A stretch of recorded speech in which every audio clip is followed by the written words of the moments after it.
Mengenai kisru batal naiknya BBM, Presiden masih enggan berkomentar mengenai hal ini. Presiden masih ingin fokus pada pelaksanaan IMF World Bank Annual Meetings 2018.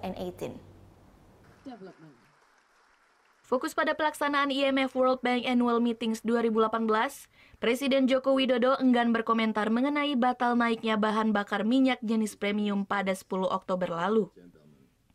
Ditemui dalam rangkaian pertemuan ASEAN Leaders Gathering di kawasan Nusa Dua, Presiden mengatakan ingin berkonsentrasi pada event internasional yang akan berakhir pada 14 Oktober ini nanti. Nanti saya tak konsentrasi ke sini dulu. Presiden Jokowi dijadwalkan akan berada di Bali hingga Jumat 12 Oktober.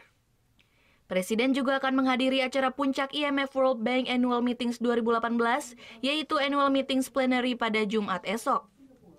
Gita Natalia, Dewa Priyana melaporkan untuk NET.